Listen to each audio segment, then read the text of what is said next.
When the lawyer called, Leah thought it would be quick, just papers to sign, keys to return, another quiet ending to something already over. But when she drove up the narrow road to her family's house in Maine, the sight of it, sagging porch, peeling blue paint, and weeds where her mother's roses used to be, hit harder than she expected. The air smelled of salt and old pine. It wasn't just a house. It was a ghost with her family's face. Inside, it was colder. She opened windows that hadn't moved in years, wiped dust off framed pictures. Her parents on their wedding day, her brother with his high school trophy, and one of her as a child, smiling between them. She hadn't been back since the funeral 5 years ago. The silence now was thick, almost waiting. She began sorting boxes in the living room, labeling what to keep, what to donate, what to burn. Halfway through the second box, she found a small wooden chest wrapped in a towel. Inside, a bundle of yellowed envelopes tied with a ribbon. Her mother's handwriting, slanted and graceful, covered each one. The postmarks were blank. None had ever been sent. She hesitated, but curiosity won. The first letter began simply, "Dear C, I never meant to hurt you. I thought silence would protect us, but silence became its own kind of cruelty." The words pulled her in. It wasn't her father's name. Her mother, Eleanor, had always been quiet, faithful, and soft-spoken, the kind of woman who never raised her voice, never missed a Sunday dinner. But these letters were written in a voice Leah had never known, raw, restless, almost desperate. She read for hours. Some letters were full of guilt, others tenderness. Her mother wrote about choices she couldn't undo, about a man she'd loved before her husband, a man she left when she found out she was pregnant. It was the right thing to do, one letter said. But sometimes, right things ruin the wrong hearts. The next morning, Leah found more letters hidden behind books, under floorboards. In one, her mother described meeting the man again years later. "He looked at you and didn't know you were his." Leah froze. The words blurred on the page. "You."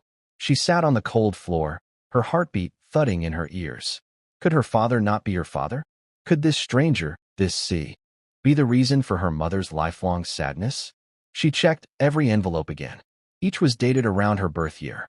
One had a return address, a town 2 hours away. Against every instinct, she drove there that evening. The address led to an old post office turned antique store. The owner, a gray-haired man with tired eyes, watched her as she approached. When she mentioned the name Carter, he looked like he'd been waiting for that word all his life. "You're Eleanor's girl, aren't you?" he said softly. She nodded. He disappeared into the back and returned with a small tin box. "She sent me these once," he said. "Asked me to destroy them. I couldn't." Inside were photographs. Eleanor as a young woman, standing beside the same man now older, with familiar green eyes. Her eyes. The truth sank in slowly, a tide she couldn't fight. Her life, her name, her family, rested on a secret her mother never spoke aloud. Back in the car, she read one last letter from the tin box. "Carter, she'll grow up thinking she's his. Maybe it's better that way. Maybe love is sometimes a lie we tell to keep peace. Forgive me for both the truth and the silence." Leah drove back to the old house and sat in the dark, surrounded by the scent of dust and rain-soaked wood. Her hands shook as she lit a candle. On the table lay 2 stacks, the letters she'd found, and the ones Carter had kept. Together, they told a story neither parent had ever wanted her to know. When morning came, she packed the letters into a box, taped it shut, and wrote on top, "Do not open. Some truths aren't meant for light." Then she paused, took out one envelope, the first one she'd read, and placed it in her coat pocket. As she locked the front door for the last time, the house seemed quieter, almost relieved. The morning fog rolled in from the coast, wrapping the house in gray. For the first time, she didn't cry. Maybe her mother was right. Silence can be its own cruelty. But maybe breaking it was the only way to begin again. She turned the key, dropped it through the mail slot, and whispered goodbye, not to the house, but to the version of herself that had lived in it. The next week blurred into sleepless nights and coffee gone cold. Leah had taken the letters back to her apartment in Portland, promising herself she'd seal them away and forget. But forgetting was impossible once the words began whispering at the back of her mind. Every line, every hesitation in her mother's handwriting felt like a pulse. She spread them out across the kitchen table one night, 34 envelopes in total. each dated within a single year, the year before she was born. Some had tear stains that had turned the ink to shadows. Others were half-finished, words crossed out, rewritten, never mailed. The story inside them was half a confession, half an apology to a man named Carter Hale. That name wouldn't let her go.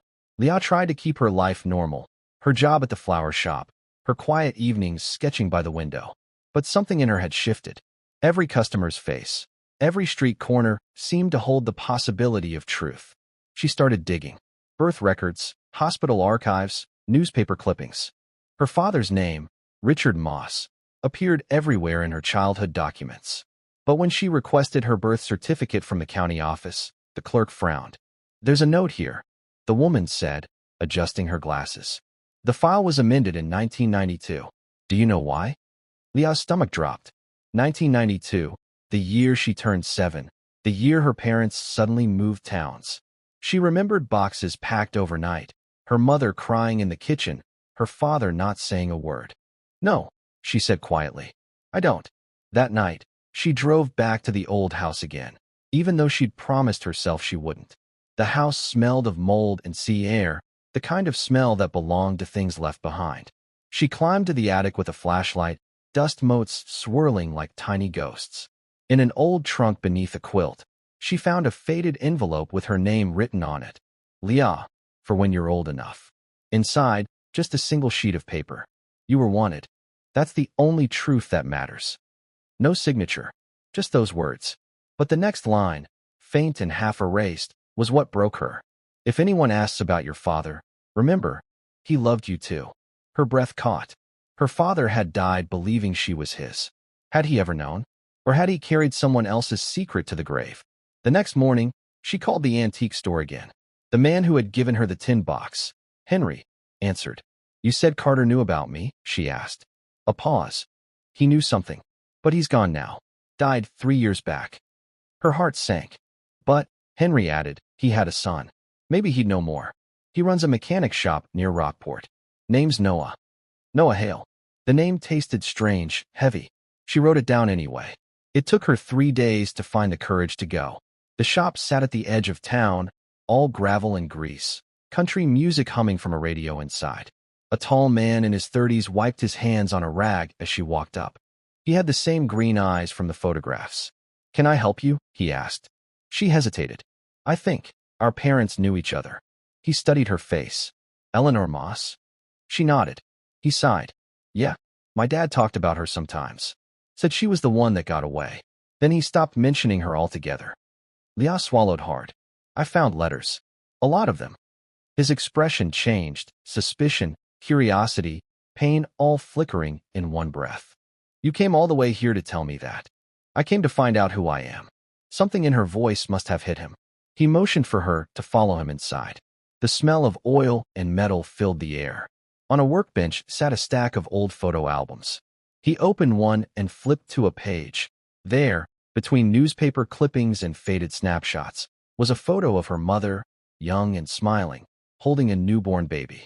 Leah's heart pounded. "That's not me," she whispered. "No," Noah said quietly. "That's me." For a second the world stopped moving. Their mothers had the same hospital listed on the birth tag. The same date, the same attending doctor. It was impossible, and yet the evidence lay there in ink and paper. "Wait," she stammered. "Are you saying—" "I don't know what I'm saying," he cut her off. "But maybe our parents did something they couldn't undo." They stood there in silence, the hum of the radio filling the space between them. Finally, Noah looked at her and said, "Whatever this is, you sure you want to keep digging? Because some truths don't heal. They just keep bleeding." But she couldn't stop now. When she returned home that night, she placed the letters back on the table, one by one. She didn't feel grief anymore, only a strange, sharp determination. The past was a locked door, and she finally had the key. Yet as she looked at the candlelight flicker over the envelopes, she noticed something she'd missed before, a small initial scrawled at the corner of one page. It wasn't C. It was R. Her father's initial. The letters weren't written to Carter. They were written about him. And suddenly, everything she thought she knew began to tilt. The next morning, Leah couldn't stop staring at the letter with the initial R. It didn't make sense. Her mother's letters had been full of guilt toward a man named Carter. But now, There was this quiet, almost trembling line. R found out. I think he always knew. Her father had known. All those years of silence, the late nights at the table, the distant look in his eyes, they weren't grief or anger. They were knowledge. For hours she sat motionless, the letters spread around her like fallen leaves. When her phone buzzed, she ignored it twice before finally picking up. Liamos.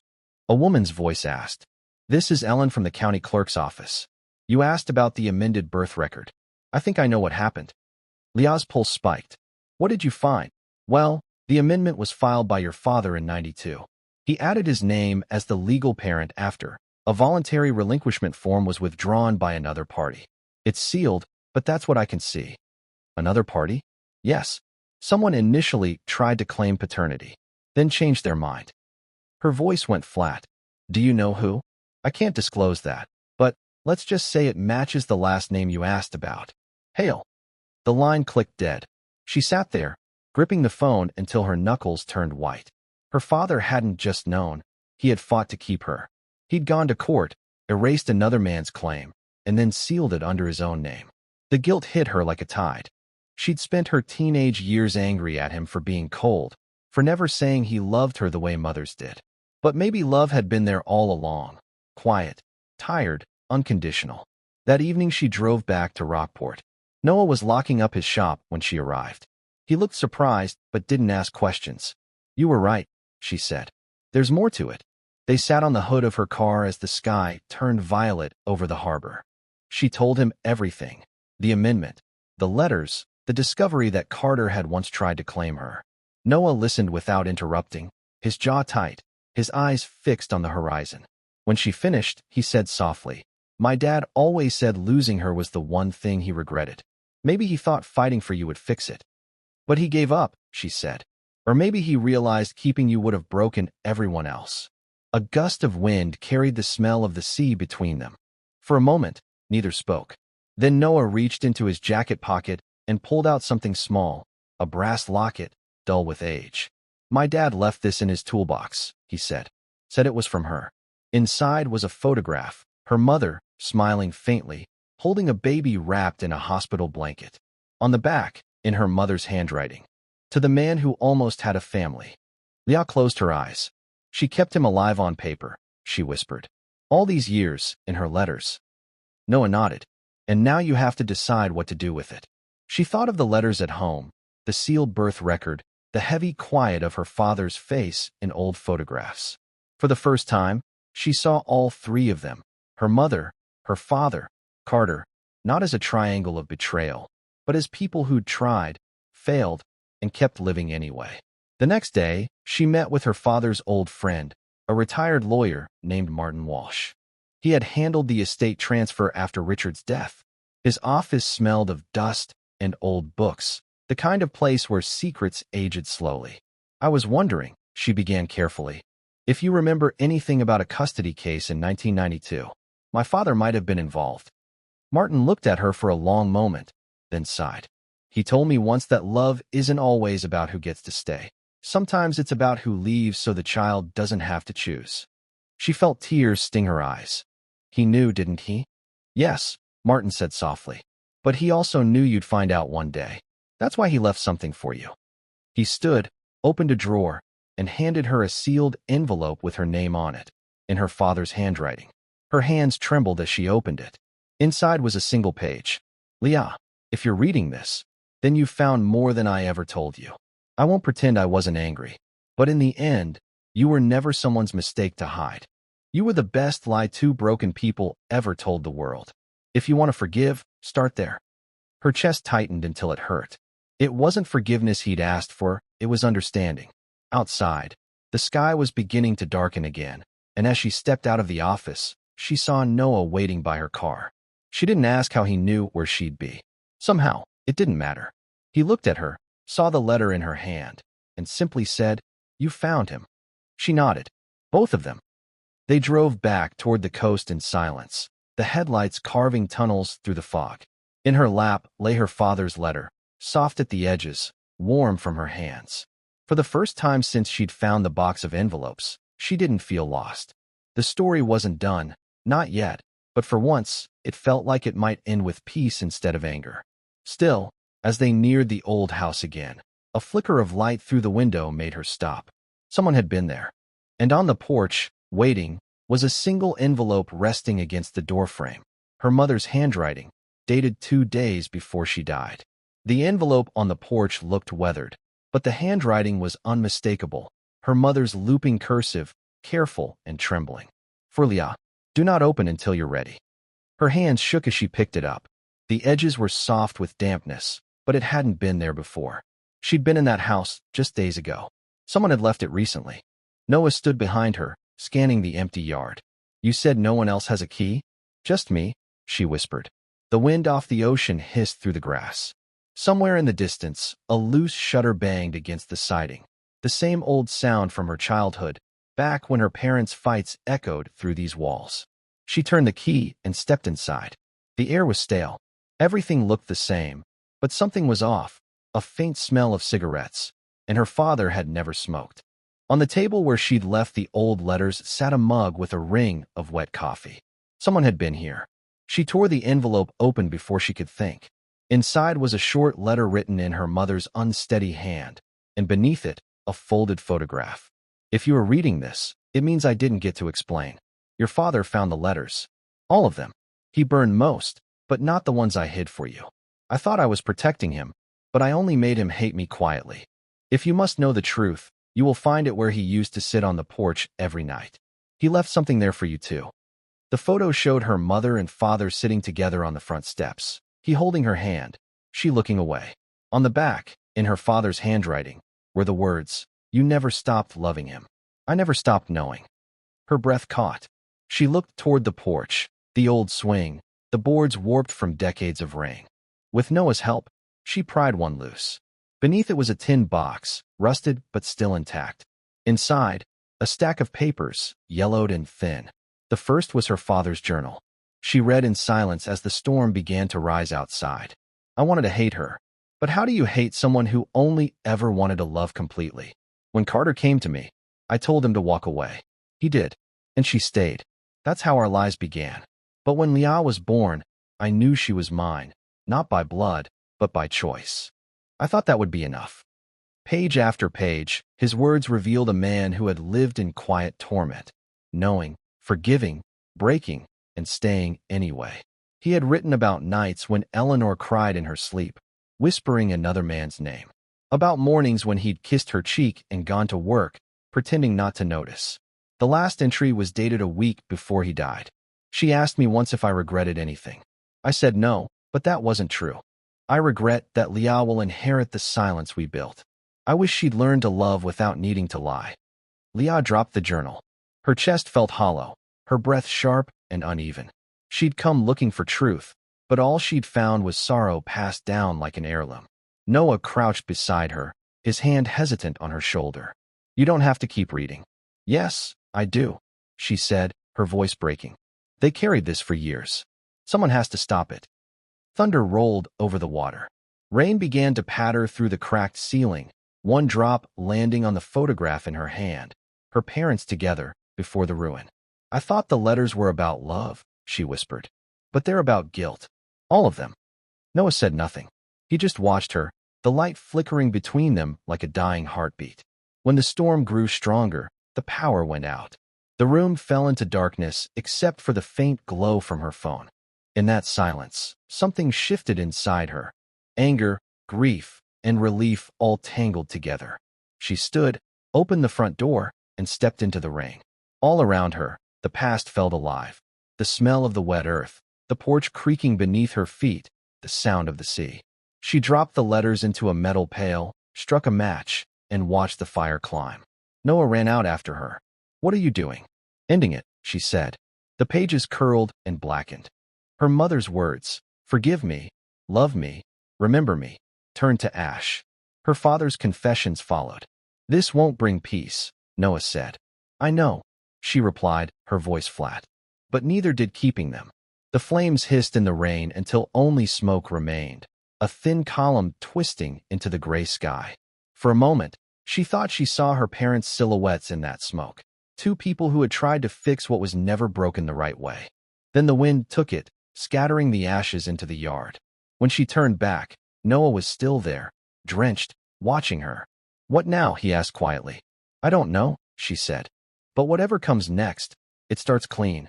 Lightning flashed across the horizon, illuminating the outline of the old house, broken, soaked, and empty.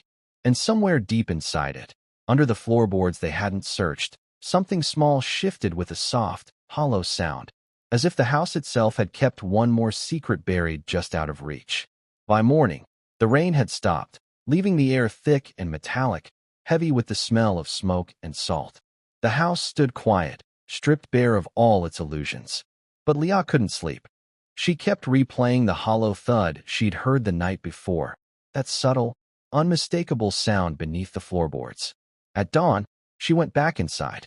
Noah followed silently, his steps cautious, as though he feared what might still be hiding in those walls. The living room was dim. Soot from the fire had left smudges on the windows, and a pale light crept through, falling over the warped floor. She found the spot near the fireplace, the one that had sounded different when she'd walked across it. She knelt, pried at the edges with a rusted knife until the plank came loose. Beneath it lay a smaller box, leather, water-stained, sealed with a strip of ribbon long faded to gray. Her fingers hesitated. "He must have known I'd find this," she said softly. Noah crouched beside her. "Are you sure you want to open it?" Leah exhaled slowly. "I've come this far." Inside was a thin stack of letters, these written in a hand she didn't recognize. Not her mother's, not her father's. The script was more deliberate, careful. The first one began, "Eleanor, I promised I'd stay away. You made me swear, but I can't leave without saying goodbye to her. She deserves to know, one day. Not now, but someday, when she's strong enough to carry it. You'll know when." "See." Leah froze. "See." Her lips trembled around the letter. "Carter." The man her father had mentioned. The name whispered through her mother's old diary entries. The ghost of another life she'd tried to bury. She read the next one. "You told me she'll grow up never knowing. That she'll call him father. But I see her in my dreams, Eleanor. Her smile, her eyes. I can't pretend she isn't mine. Even from far away, I'll always be there." Her pulse quickened. The room began to tilt. Noah whispered, "Leah, what is it?" She didn't answer. She just kept reading. The third letter was the last, shorter, more desperate. "If you're reading this, it means he knows. I'm sorry. I wanted to fight, but she made me promise to disappear. Don't hate her, and don't hate me. I only wanted to love you both the way I couldn't then." She sat back on her heels, the letter trembling in her hands. Every line felt like a blade sliding between her ribs. Her father had known. Her mother had carried the guilt. And all this time, she had been living inside their unfinished story, a daughter of silence and sacrifice. Noah said quietly, "You think he was your father?" She looked up at him, eyes wet but fierce. "No, he was my father. He raised me, loved me, and stayed. But biologically," she pressed a hand to her chest, "I guess I'm someone else's child too." The truth settled like dust, heavy, suffocating, final. For a long moment, neither of them spoke. The wind outside rattled the windows, and the sound of the waves filled the silence. Then Leah stood. "I have to find him. Carter." Noah's voice was uneasy. "He could be anywhere. Or gone. He wrote those letters 25 years ago," she said. "If he's still alive, he deserves to know what happened. And what if he doesn't want to?" She looked down at the letters in her hands, then at the burned remains of the others still scattered in the yard. "Then at least one of us will finally stop running." They spent the afternoon in the small-town library, digging through old phone books, property records, anything that still held his name. Most leads were dead ends. People moved, numbers disconnected, houses sold. But then, buried in an old directory, she found it. Carter Langford, address listed in a nearby coastal town just 40 miles away. Noah offered to drive. She didn't refuse. The road wound through long stretches of pine forest and open fields, the sky turning gold as the sun began to drop. Neither spoke much. The silence between them wasn't awkward. It was dense, fragile, like a shared understanding that the end of something waited ahead. By dusk, they reached a weathered house overlooking the bay. A man sat on the porch, older now, gray-haired, reading. When he looked up, she saw it, the eyes. Her eyes. Her breath caught in her throat. "Can I help you?" he asked, standing slowly. His voice carried that soft, weary tone of someone who'd spent too many years waiting for an answer that never came. She stepped closer, the letters clutched to her chest. "Are you Carter Langford?" He nodded. "Yes. Have we met?" Leah swallowed hard. "My name is Leah. Leah Mercer, Eleanor's daughter." He froze. The book slipped from his hand and hit the porch with a dull thud. For a moment, neither moved. The ocean roared below, relentless. Then he whispered, "You came. I found your letters," she said. "All of them." His eyes filled with something, sorrow, maybe relief. "I didn't think she'd keep them. I thought your father—" He stopped himself. "He was a good man. Better than I was." Leah's throat tightened. "He knew. About you. He forgave her. He even forgave you." Carter's shoulders sagged. He shouldn't have had to. The sky deepened to violet as they stood there, the years between them dissolving into the sound of waves. After a long silence, Leah said, "I didn't come here for forgiveness. I just needed to see you once, to know you weren't just a story." He nodded slowly. "And now that you do?" She looked toward the horizon, where the light was fading. "Now I can stop searching." Tears slipped down his weathered cheeks. "You look like her when you say that." Leah smiled faintly, though her heart ached. "Everyone says that." When she turned to leave, Carter said softly, "Tell her I never stopped loving her." Leah paused at the top of the steps. "She knew," she said. "That's why she never stopped writing." And then she walked back to the car, back toward whatever life might come after this. The truth hadn't freed her, but it had changed her, made her see that sometimes peace doesn't come from answers, it comes from endings. The road back from the coast was silent, except for the hum of the tires and the slow rhythm of the waves that faded with every mile. Leah sat in the passenger seat, her eyes on the window. The sun had set completely, leaving the world bathed in the last bruised shades of blue and gold. In her lap lay the letters, her mother's, her father's, and Carter's. The paper edges were soft now, worn by her hands and the salt air. Noah didn't speak. He didn't have to. He knew that silence was the only thing that fit right now. The kind that wasn't empty, the kind that held meaning, grief, and something close to peace. When they reached the old Mercer house, the night had deepened. The porch light flickered weakly, as if unsure whether to stay alive or give in. Leah stepped out, clutching the box of letters. The air smelled like rain again. Inside, everything looked smaller. The burned photographs, the empty walls. It wasn't a home anymore, just a shell of one. Yet, for the first time, she didn't feel anger or fear, only stillness. She sat at the kitchen table, the same one where her mother used to sit, pen in hand, writing those letters she never sent. She placed the 3 stacks in front of her, Eleanor's, Carter's, and her father's journal, the triangle of her life. For a long time, she stared at them, unsure what to do. Part of her wanted to burn them all, to let the truth turn to smoke and drift away with the rest of the past. Another part wanted to keep them safe, as proof that love, however messy and cruel, had still existed here. Her fingers brushed the edge of her mother's first letter. "Dear C, I never meant to hurt you." The ink had faded, but the pain in those words was still alive. She whispered to the empty room, "You were trying to protect me. All of you were." The old clock on the wall ticked faintly, steady and fragile. Noah leaned in the doorway. "You don't have to decide tonight." She shook her head. "No, I do." He hesitated. "And after you do, I'll sell the house. It's not mine to keep anymore." She smiled faintly. "Maybe I'll move somewhere quiet. Somewhere with no ghosts." He nodded, but she could tell he didn't quite believe her. "Some ghosts travel with you." Leah stood and took a deep breath. She opened the back door, stepping out into the cool night. The garden was overgrown, but the sea breeze carried that same faint scent of roses, the kind her mother once planted along the fence. She laid the letters one by one on the old stone fire pit. First her mother's, then Carter's, and finally her father's journal. They rested there together, as if waiting for her permission. Noah handed her the lighter. "Are you sure?" "Yes," she said. "They spent their lives keeping secrets. Maybe I can give them peace." The flame caught quickly, licking the corners of the paper. Smoke curled upward, gray and blue, twisting into the wind. She watched as the ink blurred, as words became ash, forgiveness, love, truth, daughter. The smoke rose higher, and she thought of them all.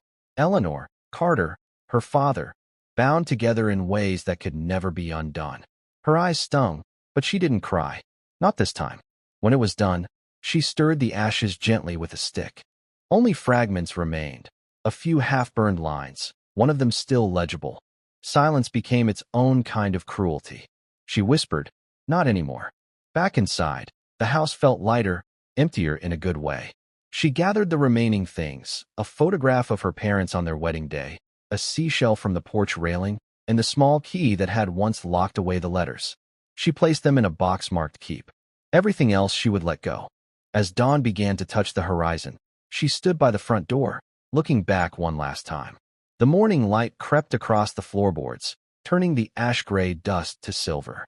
She spoke softly, not to anyone in particular, maybe to the house itself. "You don't have to hold it anymore." Noah waited by the car. "Ready?" Leon nodded. "Yeah, I think I am." They drove off as the first gulls began to circle above the bay, their cries sharp against the quiet. The road curved upward, offering one last view of the house, small, blue, surrounded by fog. It looked peaceful now, almost serene. For the first time in years, Leah felt something close to forgiveness. Not for them, but for herself. For the years spent angry at questions she never had answers to. For the silence she had inherited. For the fear that love could only survive through lies. The truth hadn't destroyed her. It had set her free. She rolled down the window, let the sea air rush in, and watched the horizon brighten ahead. Somewhere beyond it, her parents' story had finally ended. Hers, she realized, was just beginning.